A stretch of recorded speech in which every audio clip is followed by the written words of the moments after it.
Buongiorno e ben ritrovati con l'informazione di Telefriuli. In apertura la cronaca con la tragedia avvenuta a Santa Caterina, frazione di Pasian di Prato, nel cuore della notte. Un incendio è divampato in una struttura che accoglie una decina di persone, in gran parte minori non accompagnati. Morto nel rogo un 17enne albanese, ferito gravemente un ghanese. Il servizio. Intrappolati al secondo piano mentre le scale che portano all'uscita erano avvolte dalle fiamme. La tragedia a Santa Caterina, frazione di Pasian di Prato, si è consumata nel cuore della notte in questa palazzina abitata da una decina di persone, gran parte minori immigrati non accompagnati, ospiti della cooperativa sociale Aedis. Il bilancio è di una persona morta, un 17enne albanese, gravissimo, un ragazzo ghanese, anch'egli minorenne, trasportato in volo al centro Grandi Ustionati di Verona.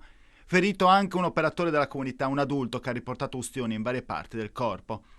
L'incendio è divampato intorno alle 2:30 della notte, probabilmente da un divano al piano terra. Quindi il rogo si sarebbe propagato sulle scale che danno nel sottotetto, dove c'erano alcuni dei 10 ragazzi ospitati nella struttura. Il 17enne albanese, da circa un anno ospite della comunità, non è riuscito a trovare alcuna via di fuga, morendo tra le fiamme. C'è chi si sarebbe lanciato dalla finestra per salvarsi, come ha affermato all'ANSA Lucrezia Lisco, figlia del responsabile della struttura. Sul posto i vigili del fuoco, che sono riusciti alle prime ore dell'alba a domare le fiamme. A svolgere le indagini i carabinieri della compagnia di Udine, che hanno già raccolto la testimonianza di Lisco e stanno sentendo altre persone per ricostruire con esattezza la dinamica dei fatti. La viabilità DAE verso Udine Campoformido in direzione Viale Venezia è stata interrotta. Sul posto la polizia locale per le deviazioni del traffico. C'erano ragazzi spaventati che si buttavano e correvano in strada. E questa è la tragica testimonianza oculare di una residente che ha assistito all'episodio. Sentiamolo. Verso le 2 abbiamo cominciato a sentire ragazzi urlare e all'inizio, a dir la verità, pensavamo fossero ragazzi un po' ubriachi che stessero giocando. Quando ci siamo affacciate abbiamo visto le fiamme provenire dalla finestra e i ragazzi che urlavano e si buttavano in mezzo alla strada per fermare le macchine. I vigili del fuoco sono venuti abbastanza velocemente, abbiamo visto le 3 camionette arrivare i carabinieri, hanno cominciato a spegnere l'incendio.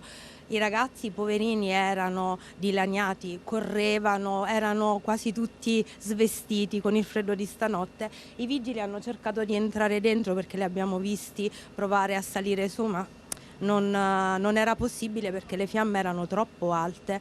E poi dopo un po' abbiamo cominciato a sentire anche i rumori che cercavano di abbattere il tetto, probabilmente per entrare da su, ed erano i ragazzi poverini, ci hanno fatto una pena perché urlavano, correvano per la strada, si vede che erano in pena, soprattutto un ragazzo che cercava di fare segno, probabilmente perché non parlava italiano, di fare segno di entrare dentro la casa perché probabilmente c'era il loro amico. Dalla finestra le fiamme erano troppo alte, uscivano fuori e lambivano anche il tetto, per cui era impossibile proprio che qualcuno potesse buttarsi da lì. Infatti abbiamo visto che anche i vigili, secondo noi, avevano difficoltà ad entrare perché abbiamo visto le luci delle torce ma bloccarsi fino a un certo punto.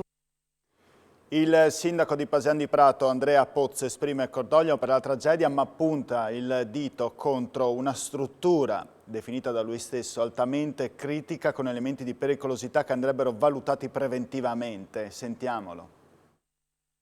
Qui non ci troviamo né di fronte ad una normale abitazione privata né di fronte ad un ostello, nei confronti ovviamente dei quali devono esserci massime misure di sicurezza, ma ci troviamo di fronte ad una realtà con delle fortissime criticità. I minori non accompagnati ovviamente possono avere traumi psicologici, possono provenire da zone di guerra, possono avere quindi io non sono in grado di dire in questo momento quali sia lo stato delle responsabilità, verranno evidentemente accertate. Dico che una tragedia così grave bisogna quantomeno essere sicuri che sia stato fatto di tutto per evitarla, perché la condizione di pericolo preventivo era in sé, insito nell'ospitalità stessa di queste persone. Quindi adesso verranno fatti degli accertamenti e devo dire che non mi sarei aspettato, diciamo, un epilogo di questo genere. posto che sicuramente abbiamo avuto tante segnalazioni di diciamo però molto minori, cioè di ragazzi che in qualche maniera non restavano all'interno dell'abitazione. Quello che emerge è un quadro di difficoltà nella gestione di questi ragazzi, e poi l'epilogo è ovviamente quello che conosciamo. E ripeto, non è mia intenzione dare delle responsabilità, dire semplicemente però che strutture di questo genere devono avere un livello di attenzione veramente molto alto. Sono persone con livelli di criticità altissime e quindi l'intervento nei loro confronti deve essere quello nei confronti di minori che possono essere pericolosi per se stessi e per gli altri. Si è spento alle 9:34 di oggi, a 95 anni, nel monastero Mater Ecclesiae, il Papa Emerito Benedetto XVI. A darne notizia questa mattina il direttore della sala stampa della Santa Sede, Matteo Bruni. Papa Benedetto XVI è stato il primo pontefice a dimettersi da 6 secoli, l'ultimo era stato Gregorio XII nel 1415, una decisione senza precedenti che ha fatto sì che per la prima volta in 2000 anni di storia della Chiesa due papi si trovassero a coesistere in Vaticano. La sua visita in Friuli, lo vediamo anche in queste immagini, risale al 7 maggio 2011 ad Aquileia. Nell'occasione Benedetto XVI inaugurò l'anno di preparazione al secondo convegno previsto per il 2012 a 19 anni di distanza del primo delle 15 diocesi del nord-est. Un momento di riflessione e di ascolto reciproco delle esperienze maturate in quegli anni che servì a dare una nuova prospettiva di cammino della Chiesa nel nostro territorio. Allo stesso Papa fu donato dal distretto della Sedia la cattedra papale utilizzata pochi giorni prima, il 2 marzo, in piazza San Carlo a Torino in due occasioni, la messa per le solenni ostensioni della sindome e l'incontro successivo con i giovani. Dalla mattina di lunedì 2 gennaio del 2023 il corpo del Papa Emerito Joseph Ratzinger sarà nella Basilica di San Pietro in Vaticano per il saluto dei fedeli. Voltiamo pagina, saranno riaperti dal 1 febbraio i punti di primo intervento di Cividale del Friuli e di Gemona. Ad aggiudicarsi la gestione sarà la cooperativa Archesis di Portogruaro, a seguito dell'avviso presentato nei mesi scorsi dall'azienda sanitaria universitaria del Friuli Centrale per la coprogettazione delle strutture distrettuali dedicate all'emergenza e all'urgenza. La durata dell'incarico sarà di 36 mesi. A darne notizia il governatore della regione Massimiliano Federiga e il vice governatore assessore con delega alla salute Riccardo Riccardi. Affidiamo la gestione dei punti di primo intervento a una realtà che vanta già numerose esperienze nel campo dell'emergenza-urgenza, affermano il governatore e il vicegovernatore, consapevoli dell'importanza del servizio per tutto il bacino d'utenza. La selezione è stata effettuata esclusivamente su criteri di qualità per garantire il servizio migliore. I punti di primo intervento saranno adeguati a gestire i bisogni assistenziali e terapeutici minori, a trattare in prima istanza le emergenze sanitarie fino al trasferimento del paziente. Nel caso si renda necessario, al pronto soccorso del presidio ospedaliero di riferimento, SPOC o HUB, a seconda della patologia e dell'intensità di cura richiesta.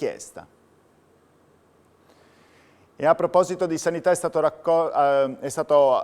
raggiunto l'accordo nell'Isontino sul fronte medici di base. Asugi garantirà una quota economica aggiuntiva in deroga ai professionisti che aumenteranno il proprio massimale di assistiti. Sentiamo. Accordo tra Asugi e rappresentanze sindacali per risolvere il problema della carenza di medici di base nell'Isontino. Accolta infatti la proposta delle rappresentanze dei medici di medicina generale con cui Asugi garantirà una quota economica aggiuntiva in deroga ai professionisti che decideranno di aumentare il proprio massimale fino a 1.800 assistiti. L'incentivo permetterà di garantire il servizio a molti più utenti. In seconda istanza è stato deciso che, nelle zone in cui sia comunque alto il numero dei cittadini rimasti senza medico di base, nonostante l'aumento dei massimali, verranno istituiti cosiddetti ASAP, gli ambulatori sperimentali di assistenza primaria, gestiti dai medici di base del territorio. Adriana Fasiolo della FIMG commenta: garantita grazie alla deroga la prosecuzione del rapporto fiduciario col paziente, che è il vero valore aggiunto della medicina generale. Soddisfatto anche il direttore generale di Asugi, Antonio Poggiana. Applicheremo innanzitutto, sottolinea, le deroghe ai massimali e vedremo in quanti resteranno comunque senza servizio di medicina generale. Solo a quel punto interverremo con gli ASAP specificatamente nei territori con maggiori necessità in questo senso. Sappada semi-isolata a causa di una frana verificatasi nella notte a Forni a Voltri. L'evento si è verificato ai piedi dell'abitato e invaso larga parte della carreggiata. Sul posto il personale di FVG Strade, Vigili del Fuoco e Carabinieri per quanto di competenza, informato immediatamente il sindaco di Forni a Voltri, Sandra Romanin. La viabilità sarà probabilmente riaperta nel pomeriggio di oggi con senso unico alternato. Per raggiungere Sappada è necessario dirigersi verso il passo della Mauria. Nessuna persona comunque è rimasta ferita. Investimento per 11 milioni di euro ottenuti grazie ai fondi PNRR, nell'anno alle porte per Ater Gorizia, a gennaio i primi 13 alloggi del 2023 disponibili a Cormons. L'intervento è costato poco più di 1 milione di euro. Servizio. Sono 120 gli alloggi assegnati nel corso del 2022 lungo l'intero territorio provinciale da Ater Gorizia. L'ente presieduto da Fabio Russiani ha inoltre ottenuto 11 milioni di euro come contributi PNRR per realizzare nell'anno alle porte nuove abitazioni a Monfalcone, Grado, Fogliano e nel capoluogo isontino, dove sono già partiti i lavori su un lotto di 68 appartamenti in via Marega. Oltre a ciò, questi importanti interventi, Ater prosegue sempre nella sua attività ordinaria, che è quella del riatto e della manutenzione degli alloggi, nonché anche di altre nuove costruzioni che non sono finanziate col PNRR. Fra queste ricordiamo l'intervento di Cormons. Il prossimo mese di gennaio inoltre vedrà la conclusione dei cantieri in via Sauro a Cormons, dove sono stati realizzati 13 nuovi appartamenti, di cui uno destinato a disabili, e in via Caduti Donati a San Canziano, dove saranno disponibili 6 nuovi alloggi. L'attività ordinaria di riatto alloggi che istituzionalmente Ater Gorizia, come tutte le Ater regionali, porta avanti nel corso dell'anno. Ater è impegnata anche sul fronte delle comunità energetiche. In realtà stiamo lavorando ad un progetto proprio nel comune di Monfalcone, perché vorremmo attivare, per quanto riguarda Ater Gorizia, la prima comunità energetica proprio a Monfalcone. Musica, comicità, magia e ballo saranno gli ingredienti di 10-100.000 speciale Capodanno 2023, in onda questa sera su Telefriuli in attesa dell'arrivo del nuovo anno. Dalle 22:30 le telecamere si accenderanno su uno spettacolo nato per portare un po' di spensieratezza e voglia di stare insieme. Presentati da Michele Cupitò con la regia di Gian Domenico Ricci, si alterneranno sulla scena, coordinati da Paola Rizzotti, Sdrindule con la sua simpatia, la Straballo Band che proporrà dal vivo il suo vasto repertorio, la magia di René Magic Illusion e le coppie di ballerini Alexei e Alessia e Lisa e Angelo, diretti da Marisa Benes del Club Diamante FVG. La colonna sonora di 10-100.000 speciale Capodanno 2023 sarà curata da Roger DJ, che selezionerà i brani più ascoltati del 2022. Interverrà poi Maria Franceschi di Borgomeduna, che ha rappresentato il Friuli Venezia Giulia alla finale nazionale di Miss Italia il 21 dicembre scorso a Roma. Appuntamento quindi questa sera alle 22:30 per 10-100.000 speciale Capodanno 2023, anche in streaming su www.telefriuli.it. E questa era l'ultima notizia. Per le ultime notizie dell'anno invece ci vediamo alle ore 19 sempre su Telefriuli. Grazie, arrivederci.